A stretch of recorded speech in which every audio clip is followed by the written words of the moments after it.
Hey, Hey Eric, how are you doing, my man? Glad to see you once again.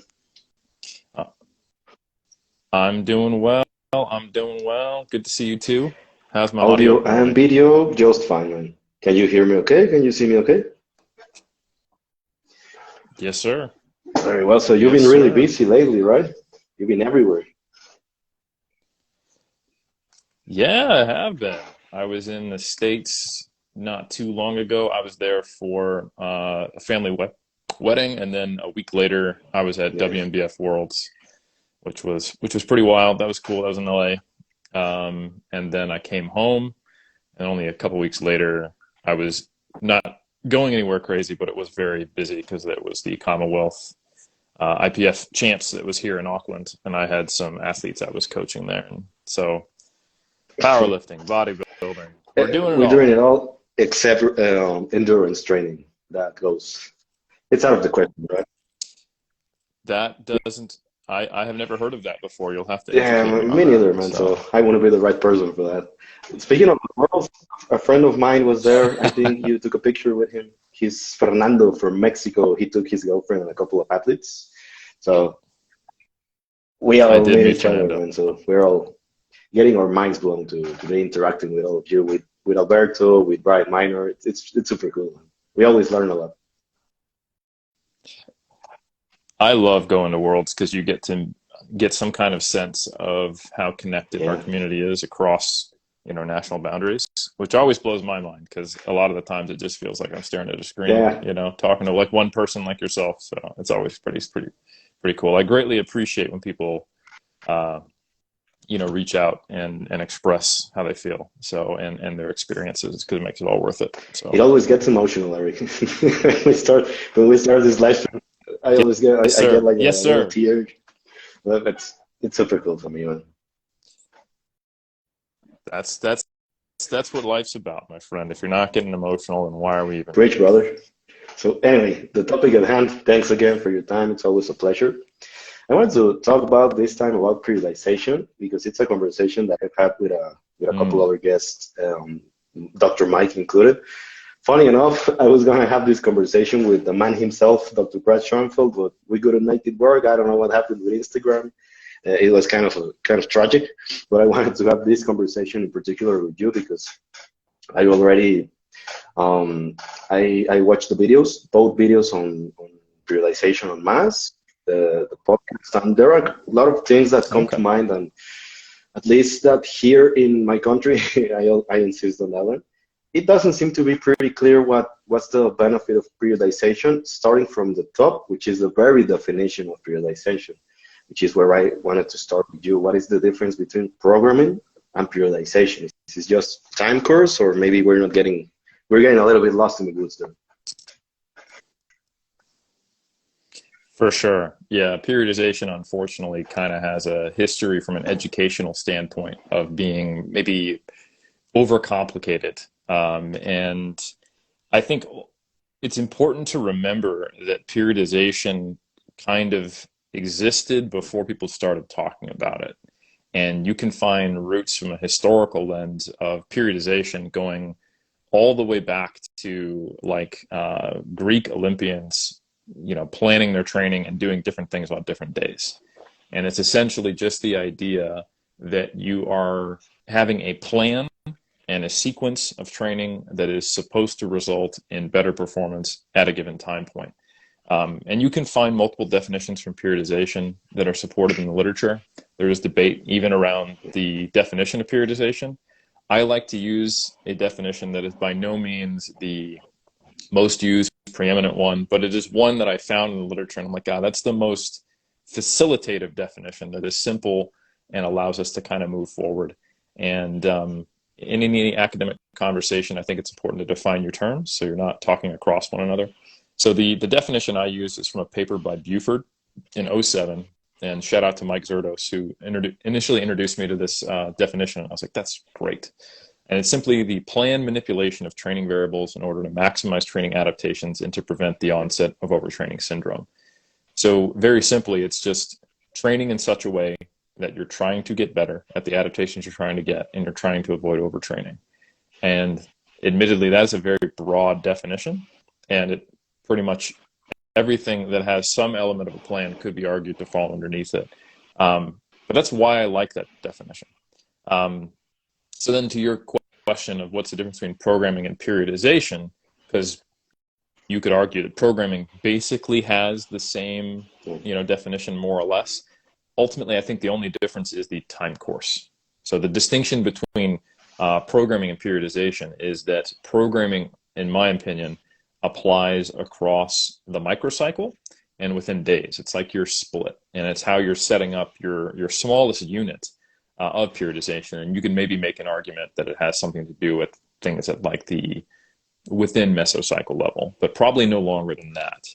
And it's kind of all the acute variables, while periodization is kind of the bigger picture organization of how those acute variables create programs in time and maybe are linked together. So essentially the difference would be programming within the microcycle, and everything that happens beyond the microcycle, we can think of it as periodization. Yeah, because it gets confusing, yeah. Especially with something like DUP, daily undulating periodization, which, correct me if I'm wrong, and I think it was Dr. Sordos, right, that said it's not really periodization, it's programming, daily undulating programming. It might sound like we're being picky, like who cares about these things, right? But it makes a really important difference when we think about long-term training and the potential benefits of periodization in itself, right? I would agree. And it also, if you have the terminology in place in the right way, you can understand how these things can be integrated and used together. So Dr. Mike will, I should say Dr. Zerdos, because when I say Dr. Mike, people think of someone else. Dr. Zerdos will correct anyone who says daily undulating periodization. It's a daily undulating programming. And it's not for pedantry. It's not just pedantic definition stuff. Because he sees DUP as something that should be integrated into an overall periodization model. So he obviously and typically comes from a strength perspective, and given the data which suggests that DUP can be advantageous, compared to a non-periodized approach or a linear programming approach, if you will, because that's another thing to consider is that almost all the research on periodization is 8 to 12 weeks long. So are we really looking at periodization, or are we looking at a couple mesocycles, So anyway, the reason why he would emphasize that DUP is daily undulating programming rather than periodization is that it can fit within a linear approach to, a whole season, right? So you might be going from, higher volume and higher reps and a lower RPE towards lower volume, lower reps, and higher RPE, or at least higher loads. And you might be doing that with a daily undulating programming approach, where you might be doing sets of 10, 8, and 6 within a week. And then by the end, you're doing sets of, 4, 2, and 1, or something like that. So you're still undulating your training towards the end, but it is a quote-unquote intensity phase versus a quote-unquote and you already alluded to it, but most of the research, as far as I know, as my limited knowledge goes, it's carried to maximize strength, and they happen to measure hypertrophy outcomes. So it's not really something that would apply to a bodybuilder, right? How limited are we by 2022 in that regard? Do we have any more specific data that could apply to bodybuilding? Yeah, that's a great point. And if you were to take an evidence-based approach to trying to determine if periodization is beneficial for hypertrophy, a surface level investigation in the literature would tell you it probably doesn't matter. And I would make the argument that that's probably, although that appears to be the data we have at a kind of a surface level, thinking about the hierarchy of evidence with systematic reviews and meta-analyses being at the top, and when just looking at the findings without too much contextualization, I would disagree. So first, that's planting a seed, and I'll take a step back. So the most recent data we have is by Mosgard and colleagues, and it just came out in January of this year, which I shouldn't say just came out because it's almost 2023. Jesus, that's for sure. Time is going fast. And it's called Effective Periodization on Strength and Muscle Hypertrophy and Volume Equated Resistance Training Programs, a Systematic Review and Meta-Analysis. And they essentially found, they both compared periodized versus non-periodized programs and their effect on hypertrophy, as well as linear versus undulating programming periodization for hypertrophy. And in both cases, there were non-significant differences. So it didn't seem to matter. Not only did the type of periodization not seem to have an impact on hypertrophy, but periodization at all did not seem to have an impact. So a couple things to help the listener understand. A non-periodized program in the literature, it needs to have a more distinct definition. And that is basically that the program doesn't change. So it still includes progressive overload. Typically what's happening is they just pick a fixed RM, so like a 10 RM or whatever, and then they just train with that load until they can do more than 10, and they increase the load so they stay at a 10 RM. So it's basically training at or near failure with a fixed rep range, and then each week or each session, depending on the way they set it up, load is going up so that the people are still training at that given target rep range. And then the comparative group matches volume, but they distribute it differently. So if it's a linear approach, they start with higher reps and they go to lower, but like the average, rep and volume is matched in the non-periodized group. So anyway, that's how they do it. That's a non-periodized program, no changes, but still progressing. Now, I think explaining why I don't think this most recent meta-analysis is the final word on this topic is best done with an analogy. If I was to say that there was a meta-analysis that compared the effects of swimming or cycling and as to which one was better for producing running performance, and it found out there was no difference, you couldn't conclude that it doesn't matter what type of training you do for running, that it just doesn't make a difference. And the reason I use that analogy is actually what you said earlier, and that is that there are, to my knowledge, there are very few studies that compare different models of programming or periodization that are designed to enhance hypertrophy. They're almost always different models of periodization designed to enhance strength, and they measure hypertrophy. Now, certainly there's a lot of overlap between training for strength and training for hypertrophy, but they're not the same. It's difficult to justify doing, 1 RM tests 2 weeks out and then a taper if the goal is to have the biggest biceps possible, right? You would do it differently based upon our best understanding of what maximizes hypertrophy. So until we have a bunch of different training studies of taking different theoretical models that might enhance hypertrophy and we start comparing those, a meta-analysis doesn't do us a whole lot of good at this point, unfortunately. So I think right now we're in a position where the only thing we can conclude is that periodization for strength probably doesn't make a difference for hypertrophy at this stage. I need to do shorts of that one, because that leaves it really clear. Because when people say periodization, it doesn't matter, hypertrophy on itself, totally true. It's not a performance-related outcome. I don't know if I'm terming it correctly, exactly. But to say that periodization on itself is completely useless, well, maybe we shouldn't even deload at all. Maybe we shouldn't even do specialization cycles for biceps, like you said. I don't think that's the correct way of putting it. So, like you mentioned, can you repeat that again, please? Yeah, absolutely. That periodization for strength probably doesn't make a difference for hypertrophy. The next thing I wanted to ask you is about, some specific points in regards to the periodization research. And the first one, and I think the most commonly cited as a possible benefit of periodization, is to get some fiber type specific hypertrophy. Let's say with high loads, with low loads. And as far as I know, there's actually some research, is it Russian? Some Russian research that actually shows that, but not being replicated. Can we talk a little bit about that? Yeah, absolutely. So again, this is one of those ones where if you kind of start with that same hierarchical approach, look at the highest quality of evidence and what do we got. There is a meta-analysis by Gurgic that came out in 2020 where they compared the effects of low load versus high load resistance training on muscle fiber hypertrophy. So specifically looking at slow versus fast twitch isoforms, right? And again, they found that there didn't seem to be any effect of using higher loads or lower loads that were preferential to a specific fiber type hypertrophy. But the issue here is that, not all meta-analyses are created equal, and it wasn't this meta-analysis had done wrong. It wasn't. It was done well, but it's a meta-analysis of 5 studies.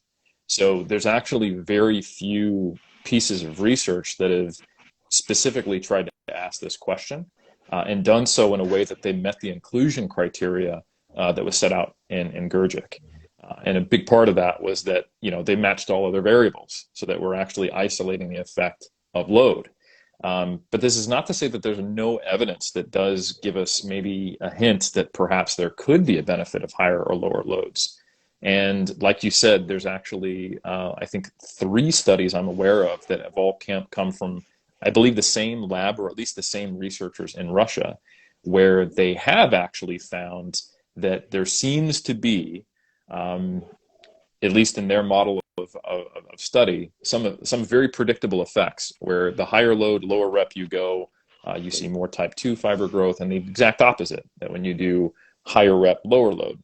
Now, the issue is when you start digging into these papers, they don't isolate the effects of load. There's actually differences in some cases in the rest period, so like the set structure. There's differences in the amount of volume that might be done. That's actually not that clear when you read the papers. It's unfortunately translated from Russian, or it's been written by Russian authors, and it's clearly not their first language. And then also sometimes there are differences in range of motion, like a constant tension approach where you kind of cut off the 2 ends, so there's always supposedly tension on the muscle.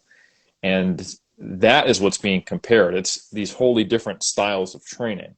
So really the only thing we can, that's not true. The most confident thing we can conclude from these groups, this group of studies that came out of Russia, are that maybe it's possible, if you manipulate multiple variables and you create these 2 different approaches to training, that you might see fiber-specific hypertrophy.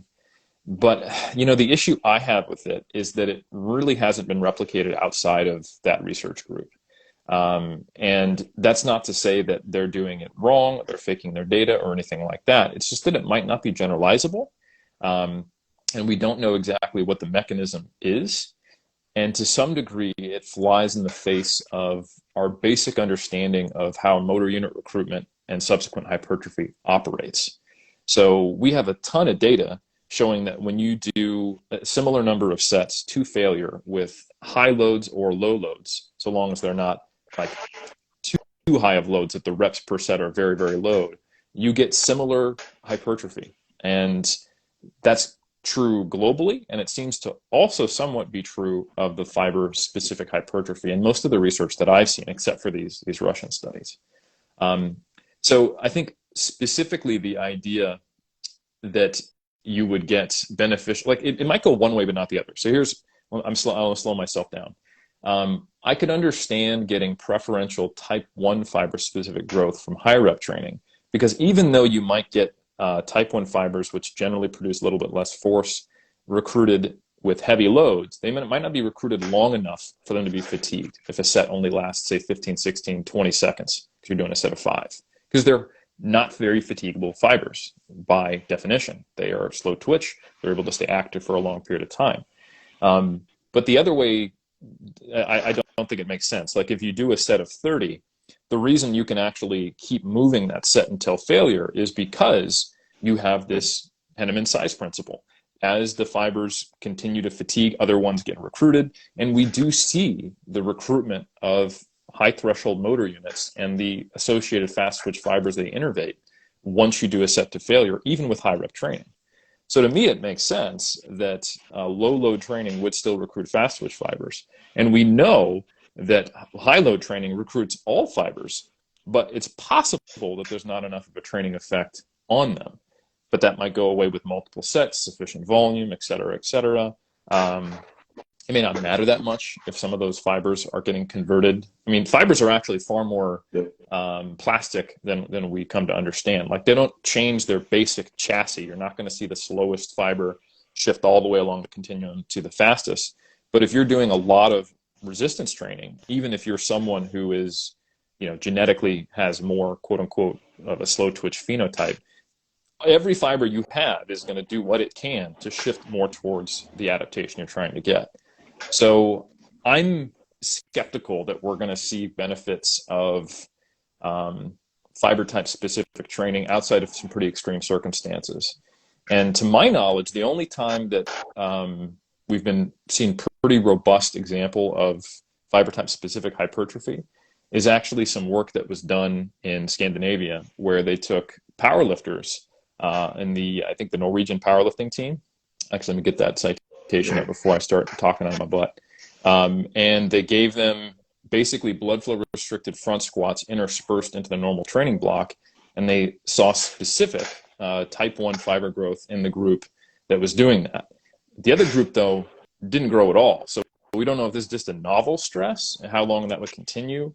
And yeah, this is Bjornsson and colleagues. So 2019, type 1 muscle fiber hypertrophy after blood flow restricted training in powerlifters. So really cool study, and the first time I'm aware of where there's pretty clear evidence of type 1 specific hypertrophy in a group of trained individuals, where the protocol is specifically differentiated by training with low loads versus high loads, rather than confounded by some other factors like in the Russian studies. But granted, it's not just low load training. It's low load training with blood flow restriction. And I think the fact that it's in powerlifters is probably an important caveat. This might not be something that is novel to bodybuilders and people who are actually interested in hypertrophying, everything as much as possible. So I think to some degree, it's possible that this could be occurring, that we might be getting fiber type specific growth. But I think the degree to which it matters, and people who are already training with a reasonably broad spectrum of rep ranges, I wouldn't be expecting much out of it. So I think it's not the strongest rationale for periodizing hypertrophy. It's going, oh, look, we need to have a slow twitch block and then a fast twitch block. I think that's probably, at best, majoring in the minors for your rationale behind a periodization and style. a couple things come to mind. The first one being, do you think the Russian research is a reason good enough to start a second Cold War? And the second one is, Jesus Christ, front squats with, with blood restricted. I mean, I do want to get big. I do want to be the best bodybuilder I can, but it's too much of a sacrifice, man. Were those squats taken to failure? Well, I assume they would, because if they're low loads. 30% of 1RM front squat guys, how many VFR reps to were you failure. doing? Like 20 plus, Crazy. man. Yeah, Omar actually did this on camera. He replicated these training sessions just because there was I think it was Jeff Nippard. He was making a response video to people talking about how people don't train hard in studies. And I mean, there are some studies where that's true, where they just do kind of these weird protocols, but God, there's other studies where you're like, it's a good thing the IRB or the ethics board was not actually aware of what this means from an experiential standpoint. Because if a bunch of lifters saw that, they'd be like, you're going to have them do what? They're only not going to throw up because their esophagus is blocked by a bar, but it's not enough that they were front squats. You still got to use the VFR anti-failure. That's quite insane, man. What's wrong with these people that do this research? But I think it's interesting on itself. It's interesting on itself because maybe it's not the right way of thinking about the benefits of periodization, right? Not to get fiber type specific hypertrophy, especially taking into account the Henneman size principle, that could make the case that with both light loads and heavy loads, as long as we're pretty close to failure, we're gonna get a robust stimulus in both type of fibers, right? Yeah, I would say so. I also don't think that looking at just one. So I'm going to take a step back. We often ascribe mechanisms that are false to observations that are real when we don't know the mechanism. For example, for years, bodybuilders have said, when I do high rep blocks and short rest periods, I get shredded. It cuts up the muscle. And they would describe that it actually adds striations to the muscle. It's changing the muscle architecture. That's probably not true. But we do know that the best proxy we have for the energy expenditure in training is the total volume of work. And if all of a sudden you go from doing sets of 6 to 12 to doing sets of 15 to 20, even with the volume, sorry, the load coming down, the volume load's probably going to be higher, especially if you start, as was often occurring when these athletes did this, increasing the total number of sets and doing, and like when they're resting between sets, they try to stay moving, like they turn their training into cardio. So they are actually observing that when I start changing my training, I get leaner. The way they try to explain it, the mechanism they believe is happening, is false. We're not actually seeing an addition of striations to the muscle. But there may be, especially if they're also thinking about, I'm going through this cut-up phase, they're probably not going to be going out and eating pizza every day. So there's a convergence of factors that the decision to change their training led to, or at least was associated with, that caused this outcome. And we can think of other examples too.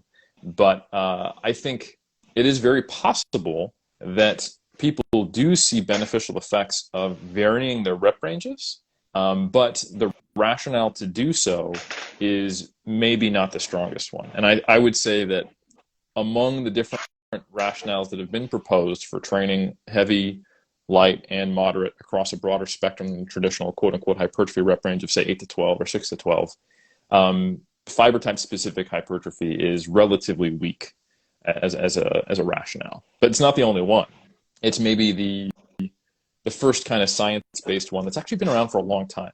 People are talking about this now, but I first remember Fred Hatfield, talking about this, Dr. Squat, like watching videos of him talking about it in the 90s. So it's not a new concept by any means, but it is a theoretical hypothesis which I think has weak support. So speaking of bodybuilding as a sport on itself, regardless of the research conducted on powerlifters, what do you think would be evidence-based approach to periodization? Do you think it goes hand in hand with, let's say, the off-season, let's say, a caloric deficit, fatigue management? Do you think in each of one of those phases we can see a potential benefit, or maybe that's periodization on itself, or how can we apply all this, the limited research and knowledge that we have on bodybuilding on itself? For sure, yeah. So I think it's probably better, now that we've established we're unclear on a potential mechanism, to take a step back and just go, all right, so one of the main things that is talked about for periodization for hypertrophy or for bodybuilding is varying your rep ranges, right?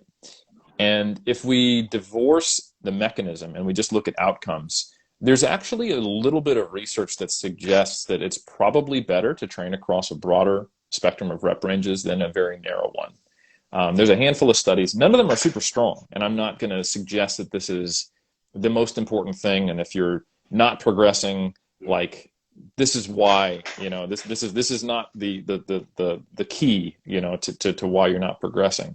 But there's a number of studies. There's the one people are probably most aware of, which came out in 2020 by Carvalho and colleagues, where the title is Stronger Better? Influence of a strength phase followed by a hypertrophy phase on muscular adaptations in resistance-trained men. People will probably remember this is basically the idea of, hey, if we do strength, then hypertrophy, will the increased strength and the higher loads we can use during the hypertrophy phase enhance hypertrophy.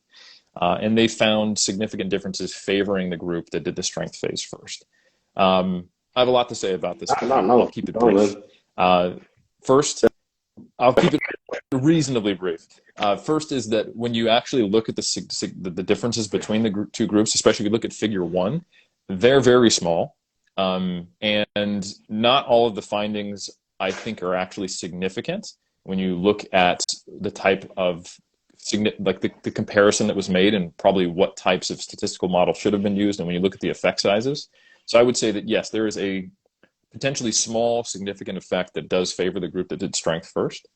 But importantly, both groups actually started with a 3-week hypertrophy phase lead-in. So this is not actually just a 3-week strength block and then a 5-week hypertrophy block compared to 8 weeks of hypertrophy. It's 3 weeks of hypertrophy, 3 weeks of strength, 5 weeks of hypertrophy compared to a group that just did hypertrophy for 11 weeks. So it's actually varying. And the idea that higher loads are going to enhance hypertrophy doesn't really make sense when we understand the mechanisms. Like, we would therefore, if that was true, we would expect matched volumes with higher loads to produce more hypertrophy, but they don't. They produce similar hypertrophy. That's pretty well established, right? I think it's more about the proximity to failure, the effort and the total amount of work you're doing, right? And that being appropriate, not just always close to failure, always more volume. But those seem to be the main mechanisms which are going to induce hypertrophy, not the actual load on the bar. So if anything, I think the conclusion based upon this study is there seems to be some benefit of training across a spectrum of rep ranges rather than you need to have a strength block before a hypertrophy block. So that's not even what happened. It went hypertrophy, strength, hypertrophy. And then that's not the only piece of evidence we have. That's probably the strongest one. It's the only one with significant findings out of the 3 studies I'm going to point out. Another one is by Dos Santos and colleagues, and it came out in 2018, the effects of modified pyramid system on muscular strength and hypertrophy in older women. And this is kind of cool because it's non-periodized. And this is an example of how programming is probably the main thing you're focusing on for hypertrophy. And they simply compared a pyramid approach, which for those who don't know, you're basically changing the load and rep range set by set. So you might go 12, 10, 8 as an example, right? You do your 12 RM, a 10 RM, then an 8 RM. And that is exactly what one of these groups did on every day. But the other group went 15, 10, 5. And they got non-significant, but close to significant and a higher effect size benefit from doing that 15, 10, 5. So training in a broader rep range using a pyramid system that was non-periodized. And then the final one is by Schoenfeld and colleagues, effects of varied versus constant loading zones on muscular adaptations in trained men. And this one is a programming strategy. This is basically 2 different types of a DUP approach compared to a non-DUP approach. So one group doing 8 to 12 RM every single day, and the other group having a high rep day, an 8 to 12 day, and then a heavy day. So like, I think 3 to 5 RM, 20 to 30 RM, and then an 8 to 12 RM. And once again, non-significant, but close to beneficial effects favoring the group that used that daily undulating programming approach across a broader rep range. So we have a periodized approach comparing, 11 weeks straight of just doing 8 to 12 RM versus a kind of block periodized in Carvalho, where they did hypertrophy, strength, hypertrophy, beating out. Then we have 2 non-periodized approaches, but one just using a larger rep range. And then we have manipulations of programming versus a non-periodized approach. So at each level, non-periodized programming and periodization, we see this trend of a broader rep range, at least causing a small effect, perhaps not significant, but it's 3 studies. It's enough to get my attention, And I think, what is the mechanism? I'm not sure, but to some degree, it doesn't mean that matters. And I think we can still act on it. I think there's potentially a benefit of just training across a broader rep range than the traditional quote unquote hypertrophy rep range if your goal is to maximize hypertrophy. But you probably at this stage have, at least to the best of our knowledge, have the freedom to decide how you want to do that. You can use a pretty complicated approach if you want, block periodized approach with undulations within days. Or you could, just use a programming approach and just kind of focus on manipulations within the microcycle. Or you could just train hard, go to failure, vary your rep ranges, and, maybe deload when you need to. And I wouldn't be confident that any one of those was superior. And I think one key aspect that somebody pointed out here in the comments is, were those 3 studies volume equated? So it depends on how we measure volume, right? So if we think volume load is what matters, in some cases they were not. But if we think that number of hard sets for hypertrophy is what matters, then yes, they were volume equated. So they were set and volume equated in all cases. The volume was similar though, especially in like the last 2 studies I mentioned. Like if you're going 12, 10, 8 versus 15, 10, 5, in both cases, the average RM they're training with is 10. So unless there's large discrepancies in strength and enough people in the 2 groups, they're going to have a pretty similar volume load outcome.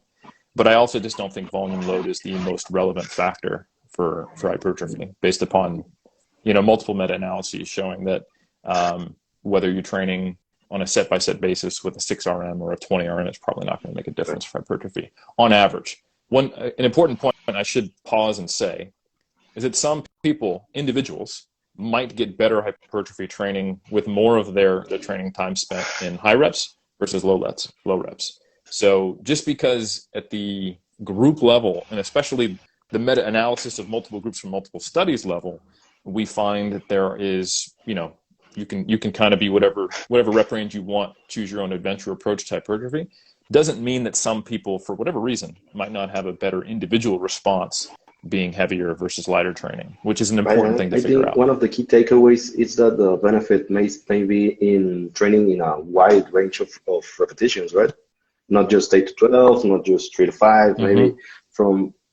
Would you make the cutout in 3? It's just a question, not really that important, but I'm curious. Would you make the cutout in 3 repetitions, or like some people, 5 repetitions for hypertrophy, all the way to perhaps 30 repetitions? Yeah, I generally say like 3 to 20, but I that's not like, I'm not like stake in the ground. Let's engrave that on a tablet, or anything like that. Like if you like to use percentage 1RM in training and you do 1RM tests as a part of your training, technically you're training in the 1 to whatever rep range. So I think there's certainly an argument to having, singles in place for a bodybuilding approach. I don't think it should be a significant portion of your training. It's just very inefficient unless your goal also includes strength. And I think you could take that 20 up to 30 if you wanted. I mean, most of the time I would rather do 20 reps than 30 reps. There's a point where high reps just kind of starts to suck, even when I want to pump and it's an isolation movement. You're just like, well, I don't want to do 30 reps though. I mean, some people do, and more power to you. But the only time I'm touching 30 or 40 reps is on like my first set of BFR, because I just use like the traditional research-based approach where you do a first set between 30 to 40 and then 3 sets of 15. But if I'm not putting the cuff on and it's not my biceps or my quads or my triceps or my hamstrings or calves, then it's going to be 20 reps or less. There's particular research on that, right? I recall a study that you guys reviewed in mass that found that most people find that high rep training kind of miserable, really fatiguing, which it might be a little counterintuitive. But we might argue 3 to 5 reps can be fatiguing, but 30 reps, it's a little bit more taxing, right? Absolutely. And I think that brings up another point that's worth talking about, is that even if you as an individual or people broadly get the same hypertrophy from sets in that 6 to 20 range on a set-by-set basis, if they have a similar proximity to failure, doesn't mean that all the effects and all the fatigue produced and all the other factors related to using different rep ranges don't differ. And in fact, they do. So there's a lot of studies that have looked at matched volume, but different loads and the effect on perception. So for example, there's a study by Ribeiro and colleagues, 2019, where they gave people different loads and they looked at their affective responses. So they had them train, I believe, in the 20 RM range versus the 8 to 12 RM range. And in the session RPE, so that's not like proximity to failure based RPE, it's just 1 to 10, how hard was that whole session? It was 1 point higher in the low load group, match number of sets, just, higher reps to failure. The discomfort was 2 points higher on a 1 to 10 scale. And the feeling scale, which is just positive or negative affect, it's a -5 to +5 scale of just how good did that feel or how bad did that feel. It was a +1 in the 8 to 12 RM group, +1.2. It was -2.3 in the light group. And this also coincides with the research we have on people getting poorer at estimating their proximity to failure with higher rep training. This is something that's been consistently observed, and it's now been meta-analyzed by Halperin, is that if you were to try to gauge when you have 5, 3, or 1 or 2 reps left in the tank, an RIR of basically anywhere from 1 to 5, your ability to be accurate degrades as the reps increase in a set. Once you're doing more than 12 reps, especially with the compound movements that have been mostly studied, you're going to get less accurate. And when you think about it, if I told you to do a 20 RM on squats, you would feel terrible by your 15th rep, but you'd still be at a 5 RIR. But if I told you to do a 10 RM squat, the 5th rep, you'd just be starting to breathe hard. It's still hard, but it doesn't have that kind of global full body discomfort, which can mask your actual proximity to failure because it's difficult, you know. I think anyone who's done really, really high rep training intuitively gets that, in that you have to push yourself to a place of higher discomfort to go to failure with higher reps, especially on compound lower body exercises, than you do in moderate rep ranges. And I think when you're not in a lab environment where you've got researchers who are motivating you, yelling you, telling you to go to failure, spotting you, I think in the real world, you might actually see poorer outcomes with training with really high reps on a regular basis, because you think you're closer to failure than you actually are, which causes you to stop performing reps. Because in the research we do, you get to a 9 RPE, a 1 RIR, and we motivate you to keep going. But if you think you're at a 1 RIR and you're in training on your own and you've got a barbell on your back, what do? You rack the bar, right? Or you do one more and you stop and you go, yeah, that was failure. But because you only know it wasn't failure once you've gone to failure and you're past it. So I think that's a really important caveat. And it's probably because there's these, higher perceived effort, higher discomfort, and this is less enjoyment. Like, it feels worse on a feeling scale to go to failure with really high reps. And I'm not saying you should never do it. It's not a good way to build grit. It's not fun every once in a while. I myself enjoy a masochistic, workout every now and then. But I think doing it regularly is probably going to result in more burnout, more fatigue, and certainly more acute metabolic actual fatigue, than choosing an approach that is easier to gauge proximity to failure and easier to push yourself to a objective, useful level of discomfort, just based upon, muscle activity. Right, and I was tension. thinking people yell at me at the gym just to stop using the bar because there's only one rack. So I'm always using the bar. So people yell at me for that reason, not for motivation reasons, which would be cool, really. Maybe I can do way more way more squats. Right. Who knows? Maybe one day we'll find out. Eric, They're yelling stop at you to squatting, stop so squatting. it's kind of sad. Man. It is what it is. I wanted to ask you a little bit about, before moving quickly to Deloads, because I wanted to ask you a couple of things about Deloads in particular. Your current thoughts on periodization, but for exercise selection, because I think that's a really interesting one. Maybe we can say, I think it was Chris Baraka that changed a little bit of his exercise selection during his contest prep. He favored more machine use and all this stuff, which I think, well, it's not magic, but it makes a lot of sense from a practical standpoint, right? Yeah. I think this one is like early in this conversation, I mentioned that periodization existed before we defined it. I think in general that periodization should be an emergent style of training, rather than something when you first sit down and write a program, you go, right, so we're going to use a linear undulating approach, and here you go, and we're going to peak on this date. It's more like you sit down and you work out what are the constraints, right? What's the timeline? What's the equipment access? What has worked well in the past? And then you create a plan. So I have some kind of quotes that I use to help people think about periodization, that periodization should emerge from the demands, importance, and constraints of a goal, right? So the demands are going to tell you what type of training you need to do to elicit a specific adaptation. So that's basically specificity, but other things as well. The importance is going to tell you how much can it take up of your life, your brain space. Some people have similar goals to a bodybuilder, but they're not going to train in such a way that requires periodization, that requires a deload, simply because they're not a bodybuilder, right? They're not trying to train 6 days per week because they have things to do in their life. And they're much more interested in getting the maximal ROI, the return on investment. I can train 2 or 3 days per week real hard for an hour. How do I maximize that outcome? Awesome, we can do that. But let's be honest, if you're training 2 days a week and you're taking 5 days per week off, do we really think you're going to need regular deloads? There's a lot of time, there's far more time spent not training than training there. So you're probably not going to be, accumulating all this fatigue that bleeds over microcycle to microcycle, to where eventually you have to spend a whole microcycle on recovery. So that's the importance. And then finally, the constraints of the goal. We need to be ready in X amount of time. We have this equipment availability. I have this injury history. I can only do this type of training for so long before I get hurt, pain, burned out, it negatively affects my sleep or whatever. And then from all of those things, you start to create an individualized, periodized plan for someone to get to where they need to go. Another way to think about this is, how do we use the existing evidence and how do we talk about it and apply it to our periodization strategies? And the quote I have around that is that the specificity and confidence of the recommendations should match those of the evidence.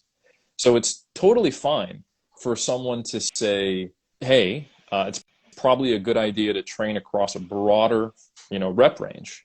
But it's probably not okay to say, and you have to do it in a block periodized approach, or it needs to specifically be the 5 to 16 rep range, because that level of specificity we just don't have.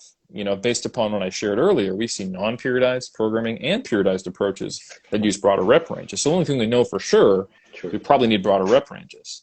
So that we need to lower our level of specificity or our confidence. You could say, I really personally think that a block periodized approach, staying in the 5 to 25 rep range, is ideal. But to be honest, I don't have any evidence to back that up. I'm not super confident about it, but I think that makes the most sense based upon X, Y, and Z. That's all good, but don't have specificity and confidence where the evidence doesn't support it.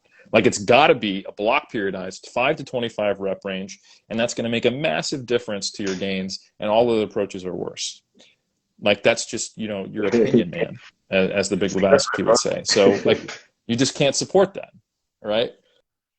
So, yeah, I think that applies not only to what we were talking about earlier, training across different rep ranges, but also exercise selection. And as we have done more and more research on exercise selection and regional hypertrophy, we've come to understand that there's basically a fair amount of complexity here.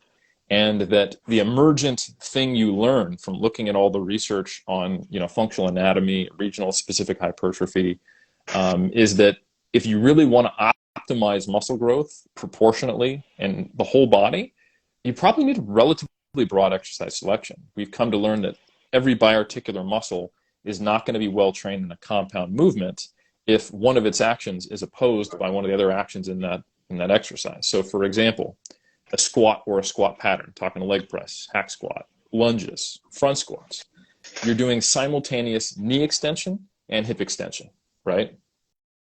Now we think, okay, sweet, hip extension, the hamstrings do that. Sweet, knee extension, the quads do that. Sweet, hip extension, the glutes do that. So a squat trains all your quads, all your hamstrings, all your glutes. Well, that's a surface level understandable interpretation if you took a weekend personal trainer course. But the quadricep, one of the heads, the rectus femoris, is also a hip flexor, right? So if the rectus femoris was active, it would create a hip extension torque, a hip extension moment, right? Hip flexion moment. That counteracts what the glutes and the hamstrings supposedly are trying to do with hip extension. So what we actually see in multiple studies is that the rectus femoris doesn't grow very well from squat patterns because it's basically quiescent. It's not producing a lot of force. It's not active because it would be contradicting some of the other torques and moments that we're seeing. You also think, okay, hamstrings, you know what? Louis Simmons says those are really important during squats.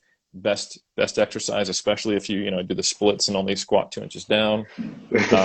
Sorry, West Side, just had to take a shot. But the hamstrings do hip extension, but they also do hip flexion. Knee flexion. So knee flexion, doing a leg curl, is directly opposing knee extension.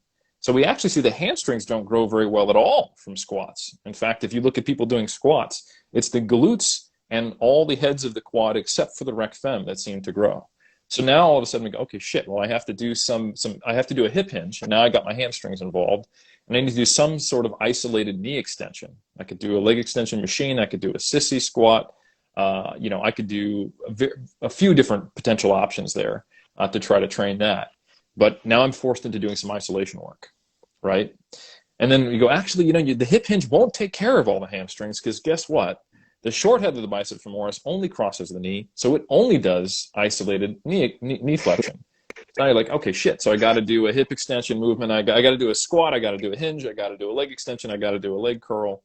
And previously you might have thought, well, I just got to do like, some arms, some rear delts, and some calves. Well, all that's still true. And unfortunately, there's other biarticular muscles, like the long head of the tricep, Now, do we have to do tricep isolation work? We also got some research showing that rows don't really effectively train the biceps. So do we need to do direct bicep work? So this kind of keeps compounding. And we even have, there's a study by Chavez that came out in 2020, which showed incline bench produced more clavicular head hypertrophy. So maybe some inclines and different angles, different grips. So it gets to a point where you're either just kind of switching it up too much and you're not leveraging your ability to actually become competent at mastering these movements so that you can actually effectively produce hypertrophy. And now we get towards like the muscle confusion, end of the spectrum, which not helpful. And the other end of the spectrum is kind of this, overemphasized compound movement kind of power building approach. And they're probably neither one is where you want to be. So you probably want some type of plan to include all the various exercises you need. And you can do that with a purely programming approach and just kind of, setting up a split and running it for a while and swapping out some exercises. But it becomes difficult. And I think it also has a relatively high ask of the person to understand some of the functional anatomy concepts that I put forth. So I think there is value in periodizing, or at least having some type of planned approach, at least at the mesocycle level, for exercise selection, for rotating in and out certain things. It's difficult to do it all at the same time. If you tried to do every single one of the things I mentioned, and then you also consider stuff like, upper trap work, and you considered abdominal work, and you considered like, oh, I also want to be healthy and strong and do some other like functional stuff, quote unquote. You get this laundry list that's just too long to fit into a kind of reasonable program. So there probably needs to be some type of rotating factor. And then you have to think about, okay, how long can I not be doing direct work for the rec fem? And before I think there might be, I might be backsliding a little bit or what have you. So, and then, okay, maybe I only need to do like a couple sets here while I'm focusing on squats. And then so what emerges is something that resembles periodization in most cases. Oh, yeah, that's really interesting. One example that came to mind is, for instance, doing seated leg curls and lying down because of the position of the hips. And maybe that's a really simple and effective way to have a periodized approach, right? Absolutely. And what you're alluding to there is now we're taking it even one step further. It's like, okay, so the biceps femoris short head only crosses the knee, so we need to do knee flexion. But now, based on the recent research we have, where you train a muscle at a longer length. So real simply, if you're lying down versus you're seated, there's a difference in the length of the hamstring. You're basically in a sit reach test when you're doing a seated hamstring curl, which is testing partially hamstring flexibility. So you've altered the position of the hips. Now the hamstrings are stretched a little more. So they're training at a longer muscle length. This is probably going to produce better growth for some heads of the muscles that are involved in the hamstring. It's interestingly enough, the sartorius, that strap-like muscle that looks real badass in the front relaxed if you're shredded, that is actually a weak knee flexor. And because it attaches on the front of the hip, it's actually longer in a lying leg curl. So it's not just as simple as, oh, shoot, seated hamstrings are better for the seated hamstring curls are better for the hamstrings. Well, they're worse for the sartorius. And that's, you actually care about that. So now it's, okay, so I need to train things at long muscle lengths, but putting some muscles at longer lengths, put others at shorter lengths. So now you have to vary that as well. Now, it sounds like I'm just trying to overcomplicate this. I'm not. But I think the simplest approach is to just kind of set up a couple of different splits, right? Like the big answer to finally, like, I scared everyone now and they think they need to get a PhD in anatomy or whatever, is that all you need to do is set up your basic program and then assess that program and go, all right, what might be a little lacking here? Like, oh, I don't have much direct work for some of these, biarticular muscles. Let me create another version of it where I drop back on the number of sets that I do for these compounds and I do a little more isolation work, right? And then you can just have those be your two mesocycles. You run one deload, you run the other deload, and then maybe you have two other versions of them where you're training high rep and low rep. And all of a sudden, you've got 4 different mesocycles, which you can run back to back to back to back to back, and you've effectively There you periodized your go, hypertrophy just like training. that, easy as that. That's really interesting because, yeah, the conclusions that periodization doesn't matter, that this research shows that it's no difference in hypertrophy outcomes. Like you alluded at the beginning, we're looking at research that evaluates mostly strength and its carried out in powerlifters. It's a different beast, right? And just the final couple minutes, I Yep. wanted to ask you about something particular specific on deloads, which really blew my mind the last couple of weeks, which is in nutrition during deloads, because I haven't put it that way, like you put it in model applications in transport, and I think it's also covered in iron culture. Typically, my logical assumption, as you alluded, was to lower my calories to maintenance. But then you spoke about some studies that show how's it called, hypertrophy, like delayed hypertrophy. And okay, that's one really interesting point, maybe Yep. not conclusive enough to just take that research into account. But as a whole, it really got me thinking that maybe I'm cutting myself short a little bit during that particular week of deloads. And I wanted to ask you directly about it because I've been asking a lot of people, like, what do you think about it? Do you your calories? Do you maintain the surplus? Can you talk about a little bit about that these couple of minutes, Eric, please? Absolutely. Like, I completely understand. I've had an evolution of my thought patterns on this. The start was to initially just roll my eyes and be annoyed that people were thinking about whether they need to adjust their nutrition on deloads because it's such a minor difference and they probably could be focusing on better things. And maybe they need to up their OCD meds. The less patronizing, dismissive, evolution of that was, okay, let's think about why they're asking this and what's the logical construct and how can I be helpful?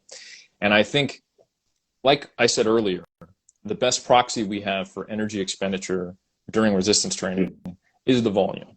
So if a deload is being done by cutting your volume in 1/3 or 1/2, it's very logical to think like, well, that's actually a substantial reduction if I'm training 4, 5, 6 days a week in total volume, and therefore it might make a difference for energy expenditure. So maybe I should reduce it. But I think what that misses is the conceptual reason of why we're doing a deload in the first place. What is the purpose of a deload? And I touched on this earlier. I planted the seed that if you're only training 2 days a week, you got 5 days of the week off, you're training less than 1/3 of the week, do you really think you're going to need a deload? And the question is, well, why do we deload? Well, a deload is typically a microcycle. It's a microcycle dedicated to maintaining our current adaptations and letting fatigue dissipate. Because we know from Bannister and all the work on the 2-factor model, fitness and fatigue, that fatigue dissipates pretty quickly, but actual detraining occurs pretty slowly, at least measurable detraining. It probably starts pretty quickly, but for it to actually add up, if you're not, in space or in complete bed rest, it takes multiple weeks before we actually see a degradation in muscle size or degradation in motor patterns to the point where strength is negatively affected, especially on compound movements.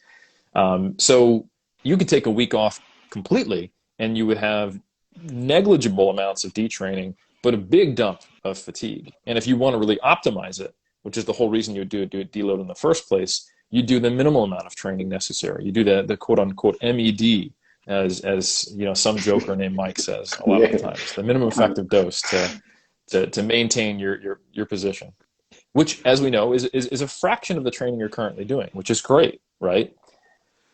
But you only need a deload if you're accumulating fatigue. So what does accumulating fatigue mean? Well, the whole reason we don't do leg day on Monday and Tuesday is because we're still fatigued from that first leg day on Tuesday, right? So we do our leg day on Monday and Friday, right? Let's say that's all we did.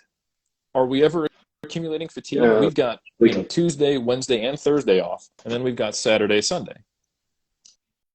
So unless they're the highest volume leg days ever, you can probably just train those 2 sessions every week, and until you get sick or something else causes stress in your life, you're fine, Like, as a personal trainer, I don't think I ever scheduled deloads with my clients. I mean, they would go on vacation at some point and backslide anyway, They would have life deloading for them.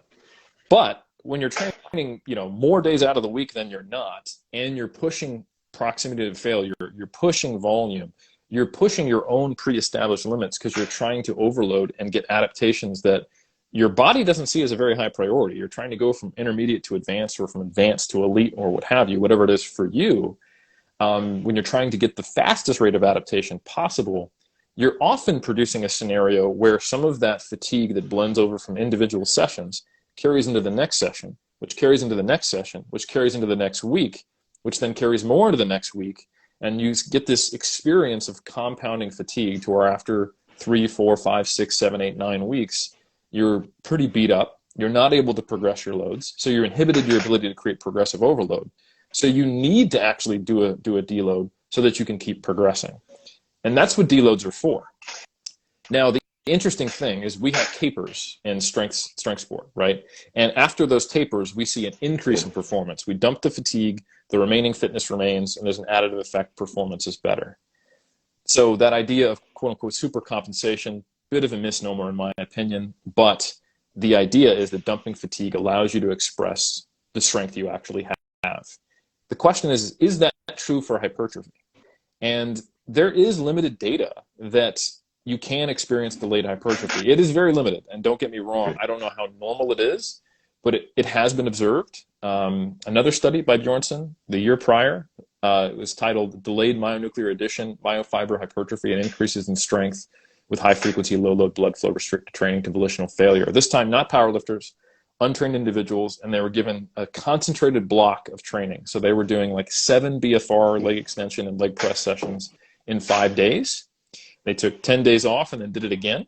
And they actually got smaller after that first, brutal bout of training, more days, more sessions than there were days. But after the second block, they came back, did it again. So they had 2 blocks of 7 sessions in 5 days. At the 10-day post-second block mark, they saw an increase in myofiber hypertrophy. So it's like once they dealt with all the damage, which we've seen previously, like in Demas and colleagues, the body prioritizes damage and fatigue recovery, and then it'll make some adaptations. We don't know if they're inhibited, how long that lasts for. It's kind of like short-term adaptive memory. I don't know. It makes sense from a survival perspective if we want to think from like selection pressures and evolution and all that. But instead of being super speculative, we can just say, hey, look, here's an example of doing a concentrated block of highly fatiguing training where there was a delayed hypertrophy response, a week and a half later. Now, is this the norm? Not sure. We don't have actually a lot of research looking at deloads and the hypertrophy response, but conceptually, it's the reason why we do a deload, right? The whole reason we're taking a deload is we're expecting to dump fatigue and get better adaptations. And if that is possible with hypertrophy, doesn't really make sense for us to then cut our calories, which might interfere with that process. So I would say conceptually there is an argument against it. Practically though, however, I don't know that it makes a big difference, because you might be surprised at how little of a difference in energy expenditure there is from even cutting your volume in half. If you were to do the math on it, it might be a difference of 500 calories over the whole week, which is less than 100 calories per day. So might not matter, just to put it all back. And that really, I think, ties really well with the whole periodization discussion by the usage of deloads, right? Mm-hmm. Exactly. And that's the some people are periodizing, don't even realize it. If you're just training hard and to failure and you think all these science guys are idiots, but then every 8 weeks you take a week off, guess what? You're part of the cult. That's a planned deload, which means it's a planned period to try to prevent overreaching. Buford 07, you did it. You're done. Gotta tell you, man, the only deloads I took back in the day when I was studying, when I got sick, because I trained like a madman on the negative side of RAR, and only when I got sick, when something happened, then I would deload. But look at me, I was periodizing my whole approach all the way back. Yeah, your body was periodizing you by getting overtrained. My body knows things that I do not, right? That's right. Yeah, because that's kind of the culture, ironically, right? My man, I don't want to take any more of your time. I gotta say, the next time we speak, it might be in person in Mexico City. You already talked to Cesar. I'm glad that went well. We're gonna make everything as best as possible to make you and Roberto feel as comfortable as possible. It's going to be a huge honor. It's going to be a dream come true. So I'll be seeing you in April, man. I'm excited, dude. And I have to apologize to Cesar and Salvador because when we first sat down, we were like, hey, how about the 1st of April? Then I immediately forgot that I was going to be coaching at Sheffield just like a few days prior. And then they were like, hey, how about June 10th? And I was like, oh, that sounds like a great idea. I get off and I go online and I'm like, crap, that's IPF Worlds. Like we moved it from one competition I'm probably coaching at to another one. So I've just been kind of jerking them around. But we landed on mid-April, and even if something does come up out of pure embarrassment of forgetting about it, I'm going to be in it. I'll just cancel whatever that is, and I'll be in Mexico, so I don't have to screw you guys around anymore. But I'm really looking forward to it. It's going to be a huge privilege, a huge honor. I always tell you, man, every time you want to come to Mexico, so it's finally happening. I'll be there. I'll be there. Thanks for your time, man. It's a really big honor, a big pleasure to learn directly from you.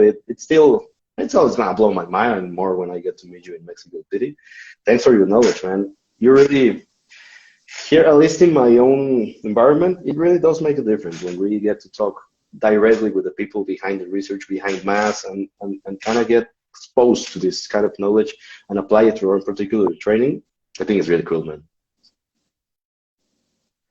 Well, thank you very much. And it always is important to connect with people, not just because we're connecting, but also people like you. You ask questions in ways that I don't think of them, which enables me to communicate it differently, which hopefully reaches a broader audience. So it is an essential part of the whole idea of disseminating knowledge. So I appreciate the opportunity. I appreciate your contributions. Thanks to you, my man. So I hope you have a good rest of the day, and I'll talk to you in April. Have a great day, Eric. All right, brother. See you soon. Take care. Thank you.